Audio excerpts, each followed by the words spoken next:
After weeks of being cooped up in our homes, we at HT Auto are finally back on track with our video reviews. And we're starting it all off with the 2020 Hyundai Creta. Now, 4 years back, I purchased a Creta myself, and there were a lot of reasons for my decision. The car had great handling, superb looks, a very comfortable cabin, and a feature-packed cabin considering the time in which it was bought. Now, 2020 Creta promises to take all of those things and put it on a new level. So does it hold weight, or does it fall a little short of all the promises it makes? Stay tuned to find out.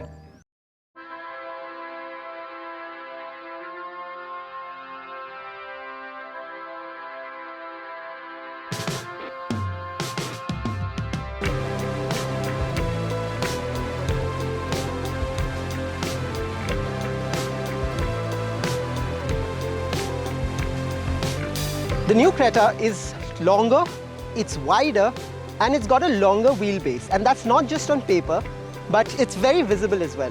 The profile from the front and over at the rear, and we'll just get to that, is definitely a much more wider profile than before. Taking a look at how the car looks, there is a lot of upgrades in terms of styling.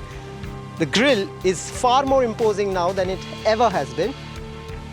The headlights have now become sleeker, and the DRL profile is much more prominent, much like in the Venue. Now, looks are very subjective, but I would still perhaps go with the angular design of the previous generation Creta rather than this more sculpted profile. From the side, the Creta holds on to its genetic profile, courtesy the large wheel arches, the imposing tires, the chrome door handles, and the sculpted body lines. The addition of a silver color palette on the C-pillar gives it a unique touch. The rear profile, though, once again has a completely distinct characteristic. The LED tail lights have been completely redesigned. The brake strip on the center is very noticeable, as is the Creta badging, which is now a lot bigger. The boot space has increased by 33 liters. The upgrades to the looks can be subjective, but there is no denying that Hyundai has done a lot of work on the inside. So come, let's take a look.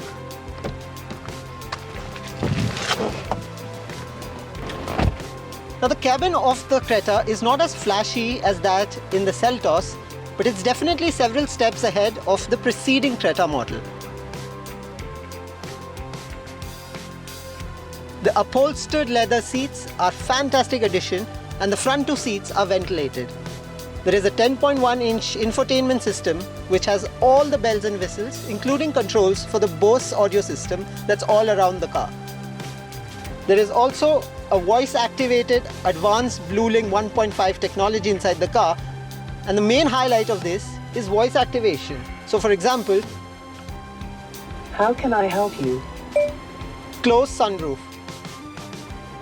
Closing the sunroof.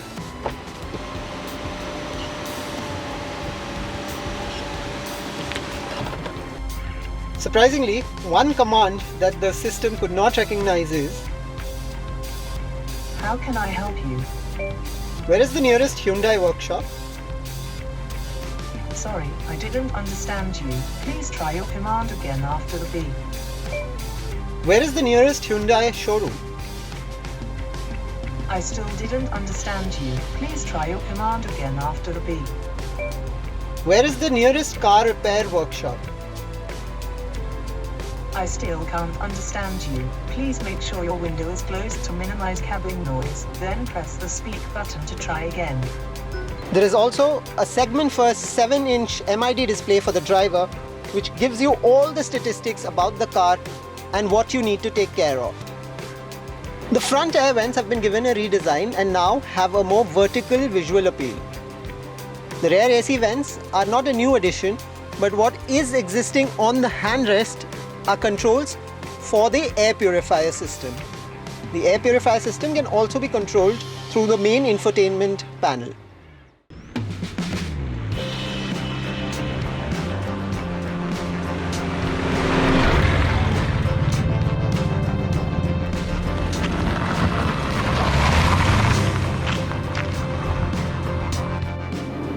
The Creta that we are driving today is the 1.5 litre manual transmission diesel.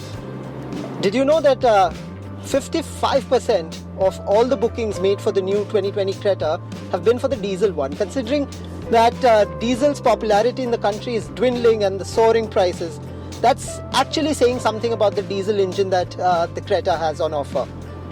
In fact, there is no shame in admitting that I had to go out once, check and verify and double check if this was indeed a diesel engine. I opened the fuel tank to just be sure.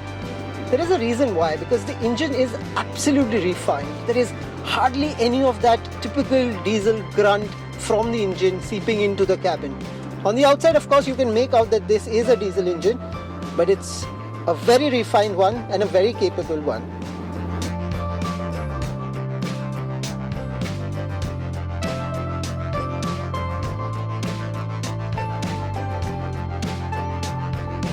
Now, I've been driving the petrol Creta for 4 years now, but the diesel is actually what you want, especially if you have a lot many highway drives, because the power that the 1.5 litre, now BS6 compatible, offers is absolutely splendid.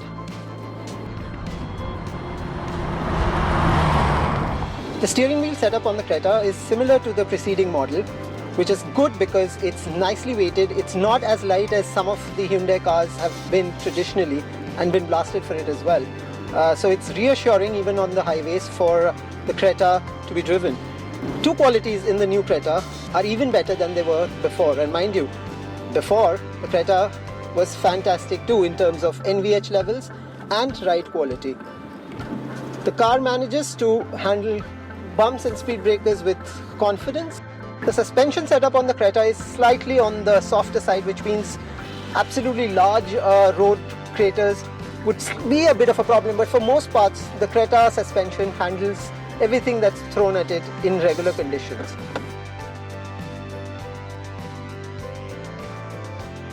Now, if petrol is where your heart is, then we would also recommend you take a look at that turbo petrol engine, because it's got a lot of potential. Now, we've not driven that in the Creta, but we've driven it in some of the other Hyundai cars, and it does a pretty bang up job, and therefore the popularity that it's enjoying.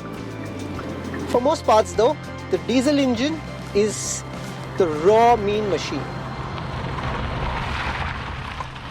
The idea behind putting these two cars side by side here is not so much to draw a direct comparison, because we can't. There are 5 years that separate both these cars. In these 5 years, a lot has changed in terms of technology, in terms of drive comfort, in terms of looks. And in these 5 years, newer rivals have also come in to challenge the Creta. But what we've tried to show here through the E Plus variant of the petrol and the latest SX diesel manual transmission is that the Creta has actually traveled a lot of miles in these 5 years. We recommend that you do take a test drive of not just the Creta but all its rivals to get a sense of all that these cars have to offer. Meanwhile, don't forget to take all safety precautions, maintain social distance, and generally take care of your health. Thank you so much for watching this edition of HT Auto Review. Stay tuned for more such videos.